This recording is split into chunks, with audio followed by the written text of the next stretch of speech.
How crucial was that run Chaz got on in the second half for you?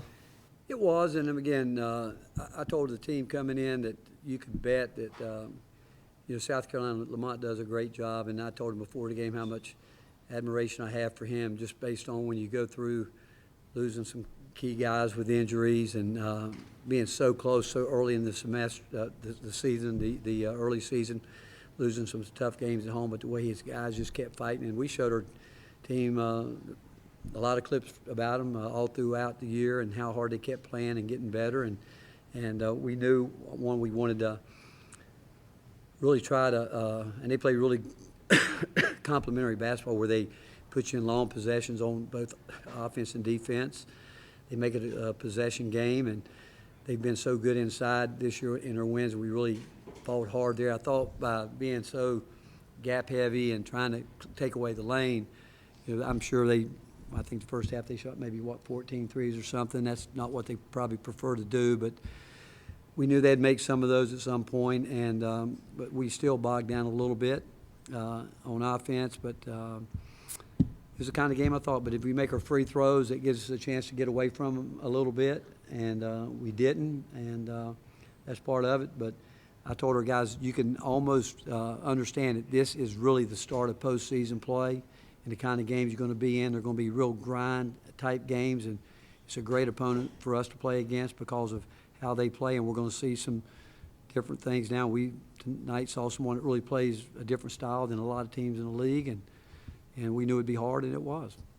Rob, Jack, Coach, just the emotions of the day. I mean, I know you're not done with this team yet, but seeing Zakai Jemai, for the last time on this court, what was that like for you? Well, one, I really can't thank our fan base, Vol Nation, for staying after the game. This is something, to be quite honest, I've always kind of wanted to do, because when you do it before the game, it kind of throws everything out of rhythm. And again, it's emotional. It's an emotional time for those guys. I mean, when you have poured every fiber of your being into this program the way Zakai and Jemai have done that, and then you think about Jordan the last 2 years coming in, and these other days with modern day transfer portal and coming in a year and buying in the way this group did is special. But it is tough because, you want them to have their best day ever.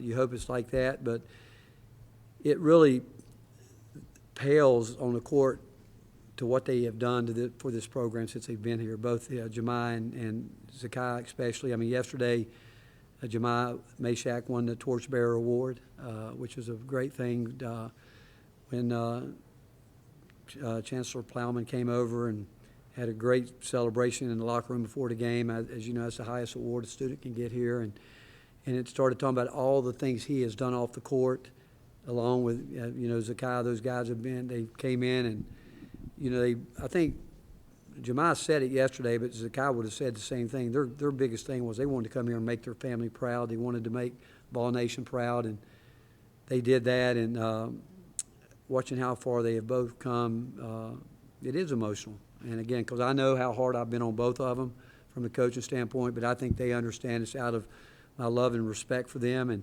knowing that what they're going after is a hard thing to get to. But our goal was to make sure that when it's all said and done here, they know how much we cared about them, loved them, and hope that they know that we didn't leave anything in our tank, that we wanted to pour it all out to them. And those two guys, certainly over 4 years, have lived up to our motto, it's not about me. Enom, it's not about me, as well as any two players that have ever come through the program.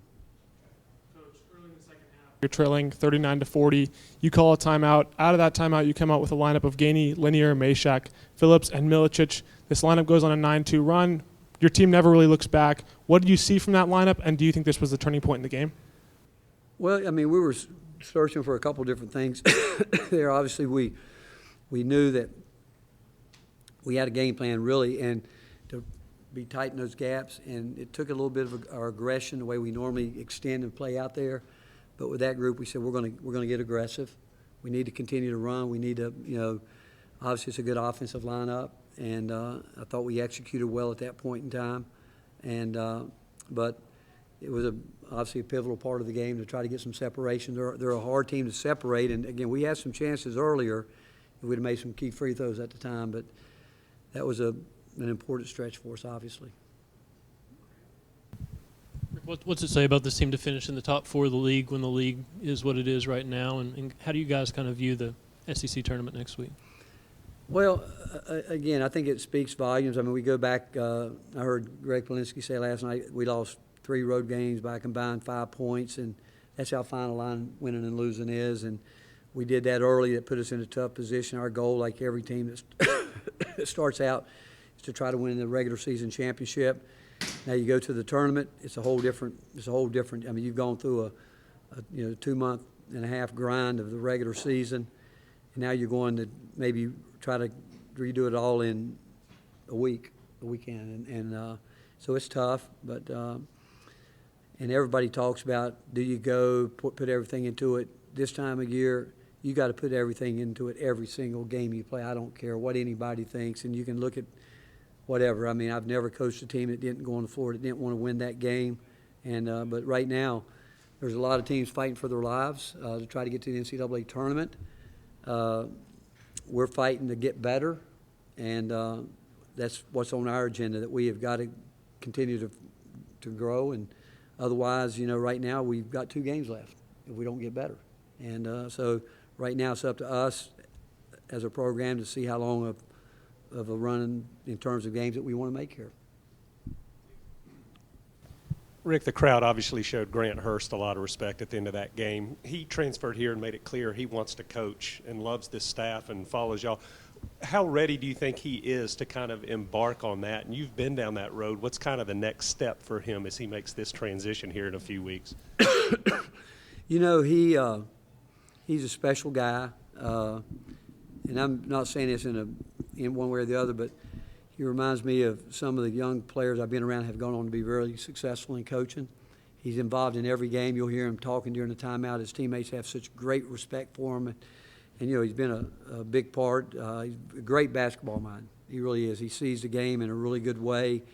He's been able to talk to our team times when I get really upset with him, and he's got a calming way to go over and make sure that they understand, listen to what he said as opposed to maybe the delivery. And he's great at that.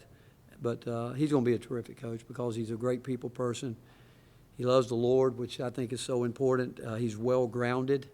He's going to be a good one. There's no doubt he's going to be a good one.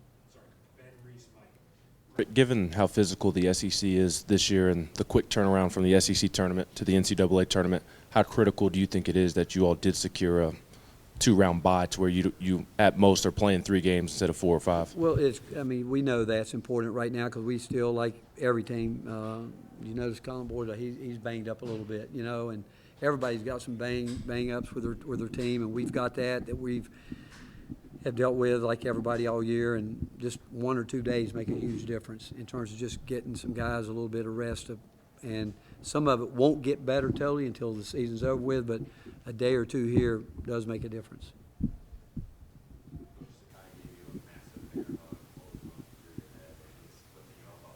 That I should be picking him up, Sakai special. I think about him. I go back to his first year here when he came in, and I remember we were in the Sweet 16 game. I think we had he and Kennedy and Santi on the floor even at that point in time in the game. But I'll most remember, he had had an incredible freshman year and hadn't had a bad game all year, and it played well. Had not never seen him show any emotion whatsoever, ever. And we were at Georgia, and that was a day or so after. Remember, his house caught on fire in New York, and when his mom walked into the game, he lost it and played his first bad game I ever saw him play. But when I've talked about in front of his teammates, if you really know his background and where he is, you can't help but love him in more ways than you can imagine because of what he has been able to do for his family, and that's where the NIL has been a wonderful thing because he has done so much to make it easier and better for his family, and it's just going to be different because he's been a guy that every day in practice you know, I knew what he was going to do for us, and Jemiah. That's going to be something that coaches don't want to coach effort.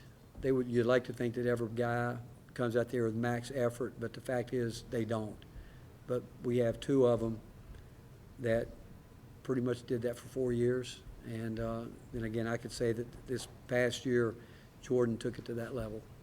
I wish that and that Igor and D. Stone and Chaz, we could have had just one more year with them because they're such great kids. But it's just a big jump from where they were to here. But there's no doubt with a little more time, they would have fallen right into that group as well.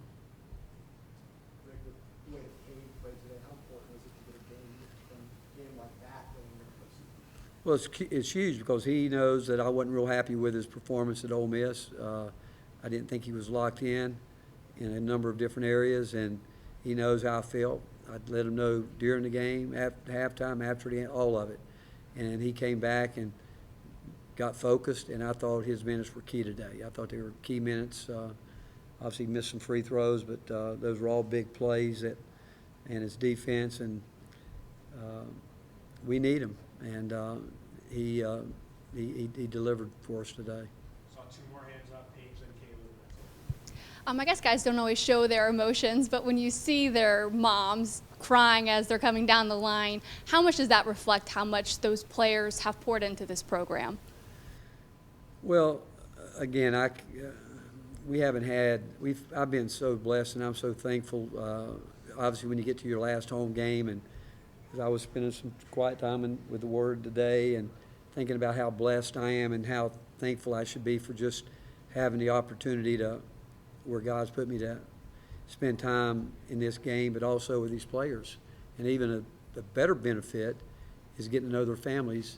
And if you all knew the loyalty that Jemiah's family have given to me and our staff, and Zakai's, obviously the Gainies didn't have a choice, you know, but the fact is those two families have been as loyal to us as any two families I've ever been around. I mean, again, in a era when it's easy to say, hey, we're going to go try something else, they never wavered with that. They wanted to be here. And I can't tell you again how proud we are as a program that Jemiah Meshack got the Torchbearer Award. That's an incredible accomplishment for anybody, and for him to come from our program and represent us. And I mentioned out there one of the greatest compliments that I've gotten this year was we were leaving an Postseason arena, and the last thing I say to Mary Carter when I leave the building, have we taken care of the locker room, because we have prided ourselves for making the way we walk into a locker room better. And when I was walking out, I said it to Mary Carter, and I heard the person that was waiting to go in, he said, Coach, you guys always leave it great. And no one's ever said that to me. And it goes back to our support staff, our managers, everyone on the program, that we want to represent the University of Tennessee in a first-class way. But I think that comment speaks highly of our program and the support people that no one knows about. But again, going back to Jemiah and Z, man, it is emotional. You know, I got emotional with them because, again, I know how hard I've been on them. And I know there's days they walked out of this building probably not wanting to see me again. But they never showed that side. But I know how they had to feel because I was tough on them. But I love them. And I also know this, when they went back and they called their parents had my back too, which I appreciate. With how tough this league has been on the road and at home, what are you looking forward to about getting to a neutral site next week at the SEC tournament? Well, I hope it's not a neutral site. You know, I'm hoping Nashville's all sea of volunteers when we're there. And again, I want to thank our fan base for today. I didn't know how this would turn out going at the end of the game, and for our fan base to show their support here again, it's just really unbelievable. But I shouldn't be surprised because we've got the best fan base in the country. But again, you get to tournament play, you hope that, again, we expect our fans to be with us, and we want to play, and certainly we don't want to disappoint them. Okay, thank you guys.